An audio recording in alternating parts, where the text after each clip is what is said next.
Bonsoir Najib Azergui, merci d'être avec nous en direct sur RT France. Une première réaction à ces deux auditions tout d'abord? Oui, écoutez, en tout cas, bonsoir et merci pour votre invitation ce soir. Donc c'est un sujet qui effectivement montre à quel point le gouvernement aujourd'hui essaye absolument de faire des effets d'annonce par rapport au bilan catastrophique que nous sommes tous en train de constater ces 2 dernières années. C'est un bilan catastrophique et dans lequel le gouvernement tente un échappatoire en essayant effectivement d'incarner un peu ce qu'on appellerait l'ordre républicain, qui ne veut dire en réalité pas grand-chose et qui clairement n'est pas quantifiable. L'indicateur qui, lui, par contre, devrait intéresser tout le monde, c'est l'indicateur sur le chômage, sur la santé, sur l'égalité et sur des choses en tout cas qui sont beaucoup plus cartésiennes. Or là, effectivement, nous avons un gouvernement qui nous pond une nouvelle loi à rallonge, dans lequel effectivement il y a beaucoup de choses qui sont dites de ci, de là, mais qui en réalité sont beaucoup d'effets d'annonce et qui en réalité ne sanctionnent, tout ce qui est dit quasiment aujourd'hui par rapport à l'apologie du terrorisme, par rapport à l'incitation à la haine, sont déjà des choses qui sont dans leur grande mesure déjà appliquées et applicables depuis longtemps. Donc on sent bien qu'aujourd'hui on a un gouvernement qui est aux abois parce que en termes de chômage c'est une catastrophe. En termes sur la crise sanitaire, on est frappé de nouveau par une deuxième vague et on voit bien que face à ça, le gouvernement n'a rien mis en place, Najib ni lors de Azergui, la on a première. envie de dire l'un n'empêche peut-être pas l'autre. Il y a des études assez régulières, dont une récemment qui pointe le recul de la laïcité, notamment dans les établissements scolaires. Ça ne correspond pas à la réalité selon vous?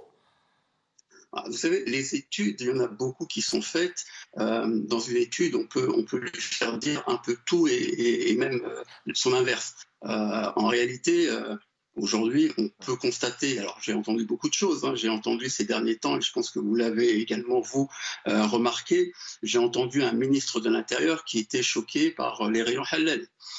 J'ai été aussi frappé de voir que aujourd'hui on a dissous des organisations, des ONG, des collectifs qui luttaient contre la discrimination sous un motif qui est effectivement celui de la lutte contre le terrorisme, la radicalisation. Or, ces fermetures n'ont aucun rapport avec leur chef d'accusation. Donc, effectivement, on dit beaucoup de choses, on entend beaucoup de choses, mais dans la réalité, effectivement, si on parle vraiment de la réalité de ce que vivent les Français, on est quand même loin de ce constat effectivement extrêmement. Najib Azergui, une dernière question. On vous reproche à droite, vous le savez, hein, votre communautarisme, hein, en tout cas le micro-parti que vous êtes. Est-ce que vous avez eu votre mot, vous avez été associé aux discussions avec les responsables musulmans sur ce projet de loi? Alors, j'ai le sentiment plutôt que les responsables musulmans sont aujourd'hui traités notamment par l'exécutif, un peu comme au temps, encore une fois, des colonies, c'est-à-dire qu'on essaye effectivement de faire de l'ingérence au lieu d'essayer de travailler avec aujourd'hui les partenaires de la communauté musulmane, les responsables en tout cas du culte musulman. Aujourd'hui, on demande effectivement une labellisation des imams, on entend donc beaucoup de choses et effectivement les accusations, les éléments de langage qui consistent à nous qualifier de communautarisme par ceux qui le sont en réalité, eux, de façon beaucoup plus manifeste. Je pense à une certaine droite dure, voire avec une idéologie très proche de l'extrême droite. Je pense que voilà, on est effectivement des opposants politiques et à ce titre-là, il va de soi qu'on va nous coller plusieurs étiquettes. En réalité, l'UDMF n'est pas un parti communautariste tel que certains l'entendent. On est justement le rempart contre le séparatisme.